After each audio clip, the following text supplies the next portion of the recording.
there, my name is Dr. Bridget McPherson and I'm the Head of Wellbeing and Engagement here at Mac.Rob. This film forms part of a series that we have created to help you support your child to develop and maintain good mental health. One of the most important things that you can do within your relationship with your child is repair ruptures. A rupture is a break in the connection between two people. When someone says or does something that causes us to feel hurt, angry, or upset, a rupture occurs. Ruptures occur in all relationships. They're very normal.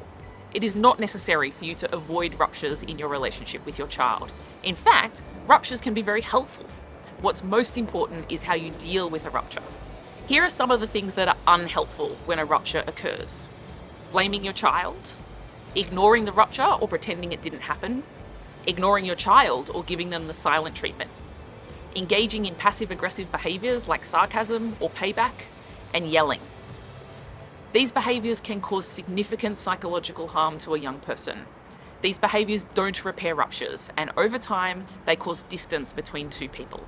A child is less likely to trust and feel connected to a parent that engages in these behaviors.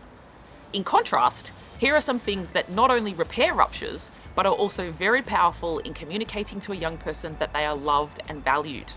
Apologizing, acknowledging that you have caused hurt, acknowledging that you have made a mistake, compromising, finding ways to avoid the same situation happening again.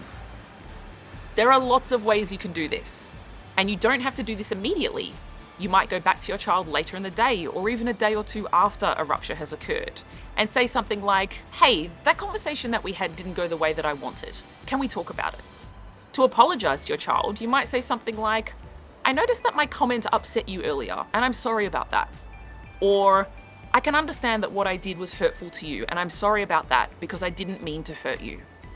You can also restart the discussion by saying, "What I meant to say was," and so on.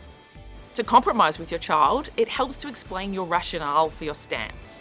Often, as parents, we make decisions and communicate them to our child, but we fail to recognize that our child doesn't understand why we've made that decision. Our child concludes that we're just being annoying or difficult. You might say, "The reason that I've made this decision is," or "the thing that worries me about this situation is." You can then try to reach a compromise by asking your child for their perspective and really listening to and considering that. You might say, "Tell me what you think and what you want and why, and we can work together from there." As your child moves through adolescence, your role shifts.